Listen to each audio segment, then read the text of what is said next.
Hello everyone, welcome back. The subject is highway engineering. Unit is fourth, that is construction of road, pavement and materials. Before we jump in the core subject or core topic or today's topic, we will we have to discuss the previously completed topic, or that is 4.1, 4.2 and a part of 4.3. This is the concluding part of 4.3, or this video is fully related to 4.3 and of 4.3. Okay, that is construction procedure of earthen work road, earthen work road. Okay, first of all, we cleared or we completed each and every topic except two or three tests on bitumen, that is penetration, ductility or softening point test. Okay, that is completed in the end of the fourth unit.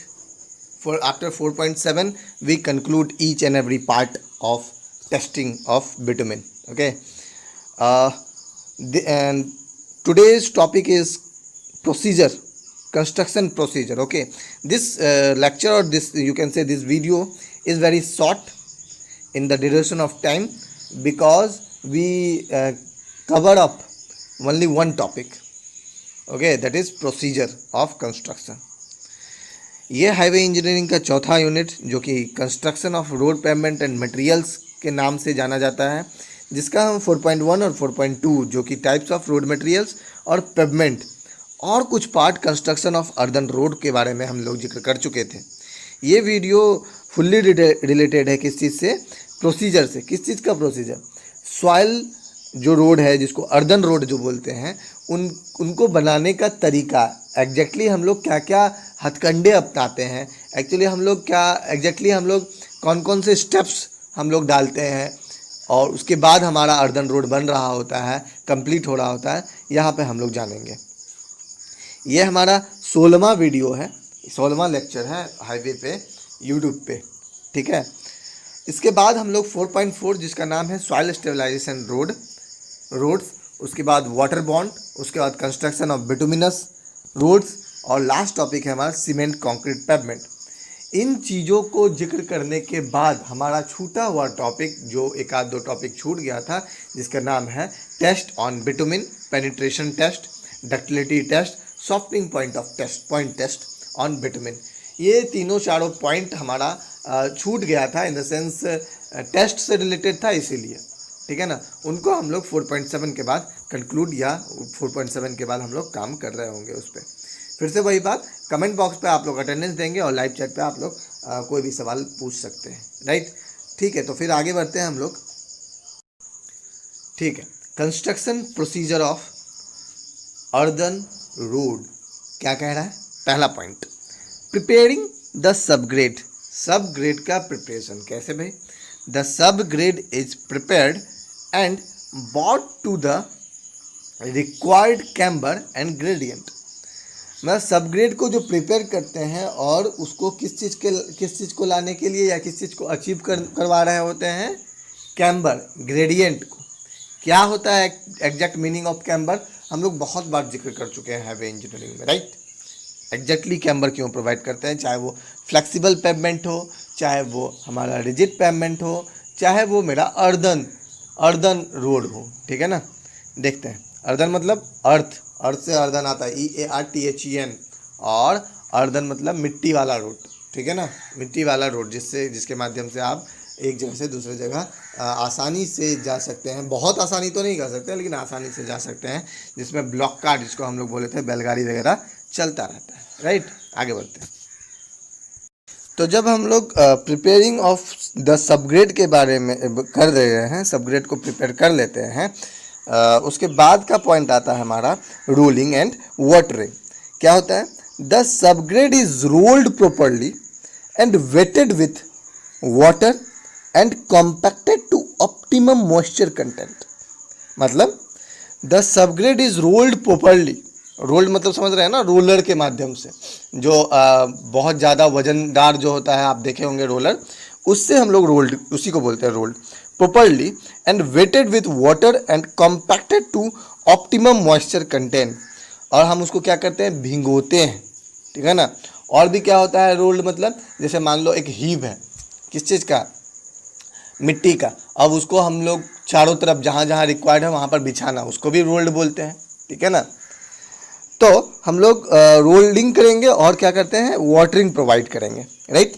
उसके बाद after watering a layer of grade soil about 10 centimetre thick is evenly spread and rolled.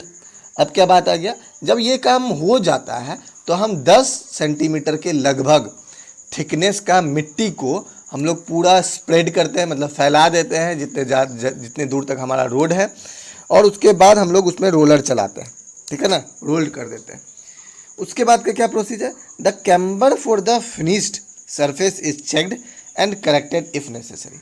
फिर हम लोग क्या करते हैं, camber जो provide करवाना होता है रोड पे, वो हुआ है कि नहीं एग्जैक्टली, अगर नहीं हुआ है तो हम लोग उसको करेक्ट करेंगे, प्रोवाइड करवाएंगे कैम्बर, अगर है ऑलरेडी तो ठीक है। तो ये चीज़ हम करेंगे, कैम्बर प्रोवाइड करेंगे, अगर नहीं, अगर करेक्ट करने की कोशिश करेक्टेड है तो ठीक है, और नहीं तो फिर करेक्ट करेंगे इफ़ नेसेसरी, अगर ज़रूरत है तो।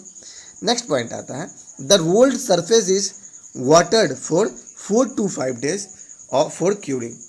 अब जो सरफेस में 10 सेंटीमीटर थिकनेस का जो हम लोग सॉइल डाले और उसके बाद रोल्ड किए, ठीक है, उसमें 4 से 5 दिन हम लोग पानी डालते हैं for a curing purpose. Curing purpose के लिए हम लोग 4 से 5 दिन पानी डालते हैं, ठीक है। आगे बढ़ते हैं, opening to traffic. Opening to traffic मतलब अब रोड बन गया, अब तो हम लोगों को गाड़ी जाने देना चाहिए, बैलगाड़ी को जाने देना चाहिए, साइकिल वगैरह जाने देना चाहिए। अब आप बोलेंगे बड़ा बड़ा ट्रक की बात क्यों नहीं कर रहे हो आप, इसीलिए नहीं कर रहे हैं क्योंकि जो मिट्टी वाला रोड होता है वो उसके लिए नहीं रहता एग्जैक्टली, ठीक है ना। तो हम इसीलिए बात कर रहे हैं सिर्फ और सिर्फ ब्लॉक कार्ट के लिए, पैदल के लिए, ठीक है ना। तो opening to traffic after curing the traffic is allowed. अब 4 से 5 दिन हम लोग क्यूरिंग कर दिए, ठीक है ना, उस 10 सेंटीमीटर थिक वाले सॉइल के ऊपर। अब हम अलाउ कर सकते हैं किसको, ट्रैफिक को, लेकिन but sprinkling is continued for about 10 days। लेकिन जो पानी का फवारा जो होता है वो चलता रहेगा, कब तक, लगभग 10 दिनों तक, ठीक है ना। हम 4 से 5 दिन पानी पटाएं उसमें, ठीक है ना, पानी दिए, क्यूरिंग किए, उसके बाद हम ट्रैफिक को अलाउ कर दिए कि हाँ भाई अब आप आ जा सकते हो इस रोड से, अर्दन रोड से, ठीक है। फिर भी हमें क्या चीज़ का ध्यान देना चाहिए कि 10 दिन तक स्प्रिंकलिंग इन द सेंस मतलब पानी का फवारा उस पर पड़ते रहना चाहिए, कब तक, लगभग कम से कम 10 दिन तक। ये इन चीज़ों का ये चीज़ मिलकर प्रोसीजर बोलते हैं, कंस्ट्रक्शन प्रोसीजर, ठीक है ना। नेक्स्ट वाले वीडियो में हम, जैसा कि हम आपको बताए थे कि ये वीडियो थोड़ा सा छोटा है, ठीक है ना, सिर्फ और सिर्फ हमें प्रोसीजर बताना था, कंस्ट्रक्शन प्रोसीजर। उसके बाद जस्ट आपका सॉइल स्टेबलाइजेशन रोड आ जाएगा। नेक्स्ट लेक्चर में हम लोग सॉइल स्टेबलाइजेशन को पढ़ रहे होंगे। इससे रिलेटेड कोई भी क्वेरीज है आपको तो आप बखूबी पूछ सकते हो, हाईवे इंजीनियरिंग से कभी भी पूछ सकते हो। नोट्स आपको दे दिया गया है आपके ग्रुप्स में, वहाँ से आप डाउनलोड करके आप खुद का नोट्स बना सकते हो, आप पढ़ सकते हो, कुछ भी मतलब, ठीक है ना। PDF फॉर्म में पूरा नोट्स है, आपको कहीं दिक्कत नहीं आने वाला। जैसे हमारा 4th यूनिट कंप्लीट होगा, 4.7 टेस्ट वगैरह, हम आपको जस्ट उसके बाद एट अ टाइम ही आपको हम 4th यूनिट का नोट्स PDF या हैंड रिटन आपको दे दिया जाएगा, ठीक है ना। कंप्यूटराइज वर्जन या आपको हैंड रिटन नोट्स दे दिया जाएगा, कहीं आपको दिक्कत नहीं होने वाला। जस्ट उसके बाद हम कुछ जिक्र कर लेते हैं अगर टाइम है हमारे पास तो। 5th unit, 6th unit, 7th और 8th यूनिट। 5th यूनिट बहुत ही कामगार वाला चीज़ है क्योंकि वो ट्रैफिक इंजीनियरिंग से रिलेटेड। एक्चुअली में ट्रैफिक हमारे जीवन में हमेशा आएगा, ठीक है ना। ट्रैफिक सिग्नल, किस तरह से हम लोग सिग्नल को प्रोवाइड करवाते हैं, किस तरह हम लोग सिग्नल को मेंटेन रखते हैं, ठीक है ना, क्या होता है, रोड एक्सीडेंट कैसे हो जाता है, ठीक है ना, क्या क्या इंस्ट्रक्शंस होते हैं जो बोर्ड लगा हुआ रहता है रोड के बाजू में, उन चीज़ों को जिक्र कर रहे होंगे ट्रैफिक इंजीनियरिंग में, ठीक है ना। 6-7 वीडियोज़ के माध्यम से हम लोग उसको कंक्लूड कर रहे होंगे, ठीक है।